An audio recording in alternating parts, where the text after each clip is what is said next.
Here are the things you can do right now to improve your listening skills. Practice silence. This one is hard for type A's. It's difficult for leaders. It's difficult for people who want to get things done today. You have to be quiet. You have to listen. Reread that text they sent. What does it really say? What did they not say? Is it short and choppy, or are you're feeling an effusive kind of fun tone? Before you respond, be quiet. Let them finish. I count to 3 in my head before I respond to somebody sometimes. If they're going on, they've got a lot to say, I'll let them go, and then I'll let them finish, and I'll go 1, 2, 3. Pablo, that was great information. There's so much there. You really shared a lot. Let me ask you a few questions. There's a gap. It's okay to have a gap in time. I know we're all used to watching sports and they're talking the whole time. Sometimes it's the golf putt that nobody says anything about that has the most intensity. Practice silence. Finding patience. There's a bunch of great skills that are out there. Being a salesperson and being patient is hard. We want things to happen today. And I'll tell you, I struggle this, of all the ones I work with, this is the one that drives me the craziest, because I am a get it done right now kind of guy. Patience is important. Sometimes deals take longer. Sometimes people aren't ready. They may not have bought in early. They may not trust you, or they may not trust the deal. It's okay. Ask the questions. Where are you in your thinking? Tell me, if this was a scale 1 to 10, tell me where you're leaning. I'm 5. Okay, you got work to do. I'm a 6 or 7. Okay, well, tell me what's holding you back. What can I do to make it easier for you? What information can I provide for you? What dialogue can we have to solve those issues? If it's a 1 or a 2, you got to back up and work on you. They haven't bought you yet. The first thing people buy in any exchange is you. Period. Period. If you can't sell yourself and you can't position yourself, you need to be able to learn how to do that quickly, because the rest of these deals are going to be difficult. But patience is what it's about. Take your time. Make sure the dialogue is continuing, but don't force it. Don't tell them you got to have a deadline at 5 o'clock unless that's a real deadline. Make sure that you're using the time you have. Looking between the lines is a learned skill. Some people are better at this than others, but you can learn how to do it. What did they say in that email? Was it literally just information, or were they testing to see what my response was going to be? They want to see if I jump on something, or I start trying to oversell them, or I just counsel them. I told them, hey, I'm just here to help you.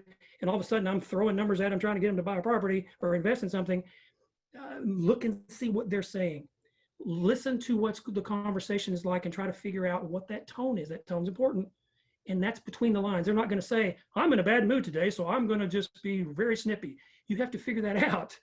And if you can figure it out, you can change your attack, and hopefully it'll be a nice conversation. But look between the lines is important. Give your alls back to the 100% of the 50%.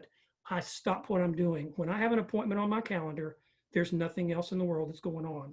Unless my house decides to blow up, or some meteor falls, 20 feet from me, I am locked into this conversation. I've done my research on this person. I feel comfortable about the dialogue we're going to have. I'm going to ask more questions than I talk. I'm going to put questions and listen. And then I'm going to use my intellect to turn that around and have a good conversation about what I've heard. But I'm going to give my all of this conversation. I'm not going to have my phone on. I'm not going to have it. Excuse me just a second. I need to take this. If it's that important, it probably shouldn't have been in the middle of this meeting. Or you told them up front, look, my dad's in surgery. The hospital may call and give me an update. I'm sorry, my phone may go off. You let them know it might happen, but you don't just blow it up in the middle, because what you're saying when you answer your phone is, my time is more valuable than yours. And that is the worst portion of authenticity you want to give them, is you don't care. You're being authentic, all right. You're telling them that your time just doesn't make any difference. The final one is don't jump the gun. You do not have to respond. I worked for a general manager immediately is the phrase there, but I worked for a general manager years ago who said, what's the worst thing that can happen if we don't just knee-jerk react and respond to this? We had an upset client. Things didn't go well, and in some big promotion we did, and they were throwing a fit, and they sent a long email with a bunch of complaints. And we're all like, what do we do? Let's scramble. It's going to DEFCON 5 mode. And he's like, hang on a second. What's the worst thing we can do if we just wait till the morning to respond to this? He's going to calm down. We're going to calm down. We're going to give him a better response. Go ahead and respond now and say, I see that you have some concerns. I have a team meeting about that this afternoon, and in the morning, we'll be happy to get back with you. That's it.